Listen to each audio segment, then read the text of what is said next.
A stunning and historic move. President Biden ends his bid for re-election and endorses Vice President Harris. Another twist in what has already been a historic election cycle. But will she secure the nomination, and who could be her running mate? Tonight, the New York power brokers who drove the president to his difficult decision. This is another heroic act in a long-running series of heroic acts by Joe Biden. He's grounded in his faith, in his family, and in our state. Excuse me.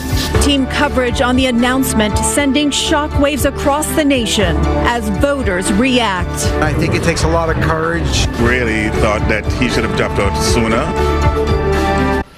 Good evening on this Sunday. I'm Christine Johnson. I'm 𝗪𝗔𝗦𝗛𝗡𝗚𝗧𝗢𝗎. No sitting president has ever dropped out of the race this late in the election cycle. History made today by President Joe Biden by dropping out of the race. And in a letter to the American people here today, the president wrote, "I believe it's in the best interest of my party and the country for me to stand down." Tonight, President Biden is at his home in Rehoboth Beach, pledging his full support to Vice President Kamala Harris to run in his place. Harris did not appear in public, but did release this statement saying, "I am honored to have the president's endorsement, and my intention is to earn and win this nomination." A live look at the White House right now, where Biden says he will serve the rest of his term. The race now upended, less than 4 months until Election Day, only 107 days away. We have team coverage with reporters in New York, Washington, D.C., and Delaware. Let's begin here with CBS 2's Dick Brennan and today's fast-moving developments. Dick. Christine, fast-moving indeed. We may have thought it was coming, but nonetheless, it was an extraordinary political shock. A sitting president says he won't run, the first time this has happened in more than 50 years, and the latest in a campaign that it's ever happened. And tonight, it's a move that's roiling both Democrats and Republicans. It was a stunning downfall. Joe Biden's political career spanned decades, but it all unraveled in a matter of weeks. The president, after agonizing for days and fuming at those moving to get him out, at last announced, "It is in the best interest of my party and the country for me to stand down." Joe Biden is grounded. He's grounded in his faith, in his family, and in our state. Excuse me. Biden's close friend, Senator Chris Coons of Delaware, said it was hard for Biden to step aside. I'm sorry. This was a very difficult decision, and one that I think reflects the very best of who Joe Biden is. Looking for a smooth transition, Mr. Biden endorsed his Vice President, Kamala Harris. Are we ready to fight for it? Harris posted this image on social media and said that she intends to win the nomination and defeat Donald Trump. I think this country is going to be really interested, I think really surprised at the Kamala Harris that they're going to meet over the course of the next several weeks and months. Political heavyweights are backing Harris, including the Clintons and many members of Congress, but others may step forward to challenge her. CBS News has learned that West Virginia Senator Joe Manchin, who just registered as an independent, may go back to the Democrats to possibly go for the nomination, although he's not made a decision. There is a lot here, and I believe the next few days will be of great consequence to figure out whether or not Kamala Harris's endorsement from Joe Biden will transfer to the rest of the party. And then there's the question of a potential running mate for Harris. Already, the list is growing. With the COVID, The beginning of the end for Biden was his disastrous debate performance against Donald Trump. Many Democrats are now looking forward to a potential Trump-Harris debate, but not so fast. On Truth Social, Trump said that the already scheduled September debate should be moved to Fox News instead of ABC, raising questions about whether it may happen at all. Privately, the Trump campaign wanted Biden to stay in the race. They're less than excited. They were ready for a landslide victory against Joe Biden. And now they're just hopeful that the Democrats push and kind of force through Kamala Harris as the nominee instead of letting an open process, because she has to defend the same policies, inflation, border crisis, and she owns those issues just like Joe Biden did. Now, the political intrigue continues. Former President Barack Obama has not yet endorsed Harris for the nomination, but the vice president may already be trying to line up her own Veep. Josh Shapiro, governor of the crucial swing state of Pennsylvania, says he spoke with both Biden and Harris after today's announcement. Maurice. Okay, Dick, thank you. And in the wake of the news today, grassroots supporters have raised $46.7 million. The American Political Action Committee and fundraising platform Act Blue tweeted that today has been its biggest fundraising day of the 2024 cycle. The president's decision is likely more consequential here than anywhere else. Several top New York lawmakers playing a pivotal role in driving Biden's exit. CBS 2 political reporter Marsha Kramer here now with that part of the story. Marsha. Maurice and Christine, you could say that Senate Majority Leader Chuck Schumer and House Minority Leader Hakeem Jeffries were like puppeteers, urgently yet privately pulling the strings to orchestrate the public campaign to convince President Biden to get out of the race. President Biden, as I've said repeatedly, is our nominee. As recently as 2 days ago, House Minority Leader Hakeem Jeffries was still giving public lip service to the idea of Joe Biden running for re-election, even though all the while he had privately made it clear to the president that many Democratic members of the House thought it was time for the party to switch horses. Now he's full of praise, calling Biden one of the most accomplished leaders in history. Joe Biden has been one of the most consequential presidents in American history. He rescued the country from a once-in-a-century pandemic, saved the economy from the possibility of recession, and also, of course, was able to preserve our democracy by defeating the former president, the insurrectionist in chief. Senate Majority Leader Chuck Schumer, the other New Yorker who played a pivotal role in the move to get Biden to step aside, praised him as, quote, a truly amazing human being. His decision, of course, was not easy, but he once again put his country, his party, and our future first. Joe Schumer said, today shows you are a true patriot and great American. Robert Zimmerman, a national committeeman from New York to the Democratic Party, pointed out the great sacrifice Biden is making. He's putting his own ambitions second. He's putting our country needs first by listening to the people and putting the focus on protecting our democracy and moving our nation forward first. It is just the opposite of Donald Trump, who never put our country ahead of his own personal ambitions. Several New York congressmen who had publicly called for Biden to decline to run again not only praised him, but called on the party to unite behind Kamala Harris ASAP to give her the best chance of winning. I feel strongly that we as a party have to unify around Vice President Harris so that we can shift the focus where it belongs on the critical mission of defeating Donald Trump. As far as I'm concerned, Donald Trump is too unhinged and too unstable to be anywhere near the presidency, and the time has come not for more instability, but for unity. Mayor Adams is a delegate to the convention. I want to just humanize this for a moment. This is a great American. You know how hard it is to set aside your ambition and what you always wanted to do because you think it's the best thing for the country. And that's what he did.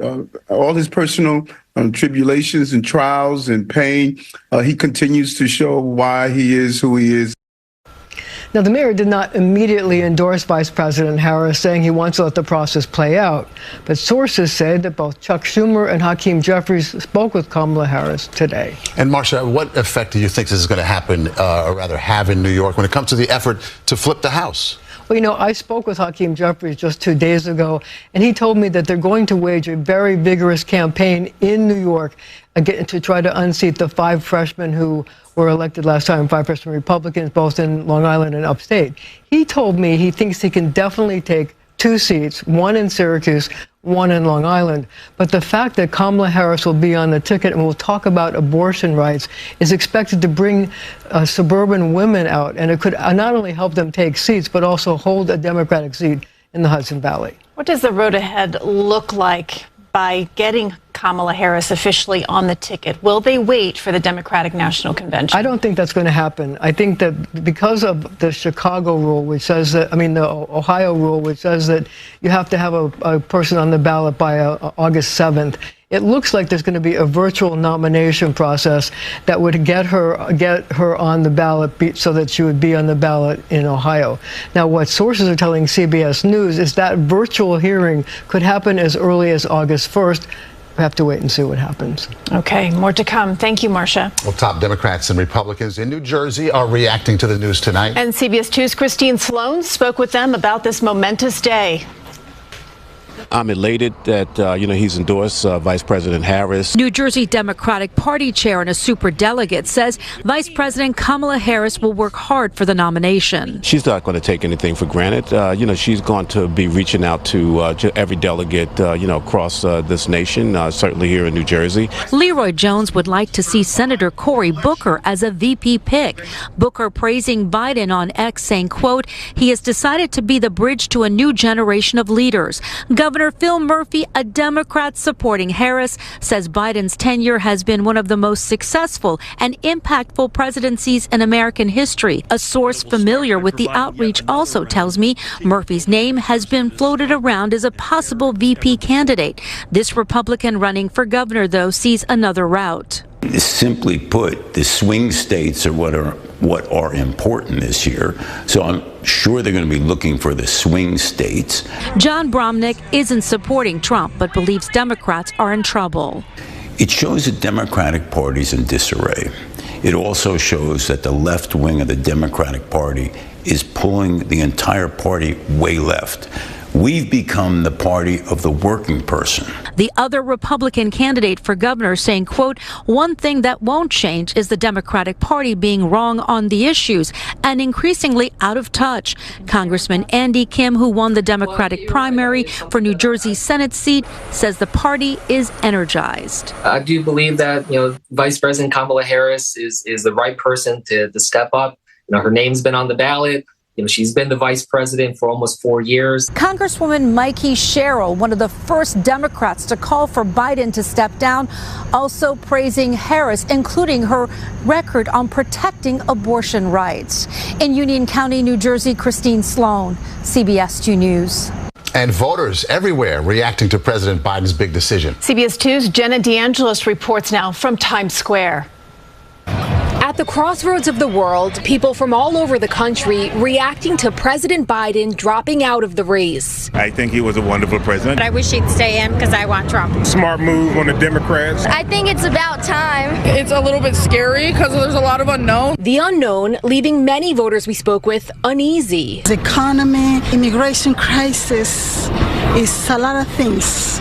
And we need stability. That's getting close to the wire, Some say they see this as a chance for change. As a young person myself, I certainly feel that way. Hopefully someone a little younger and a little more temperate than Trump or Biden. I'm going to fight for my girl Kamala. I don't really know anyone that favors her, so I'm a little nervous that this is going to kind of default to Trump. Vice President Kamala Harris endorsed by President Biden, and it seems much of the audience here at Sunday's matinee of Suffs the Musical.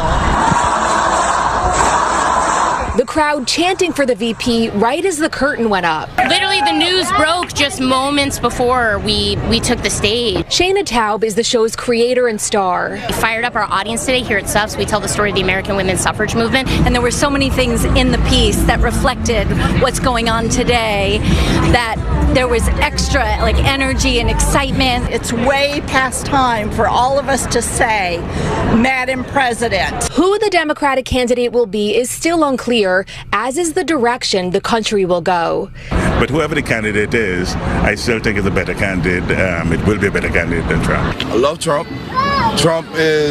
He loves America. It has changed my vote. Depending who comes in last minute, yes. And it comes down to who's the better candidate and who's the best candidate for the country. Jenna DeAngelis, CBS 2 News. Some historical context here. President Biden's abrupt end to his re-election campaign is reminiscent of President Lyndon Johnson. In March of 1968, the country was in the middle of a very divisive and punishing Vietnam War. LBJ addressed the nation from the Oval Office. I do not believe that I should devote an hour or a day of my time to any personal partisan causes or to any duties other than the awesome duties of this office, the presidency of your country. Accordingly, I shall not seek and I will not accept the nomination of my party for another term as your president. After Johnson dropped out, Vice President Hubert Humphrey won the Democratic nomination but lost the White House to Republican Richard Nixon.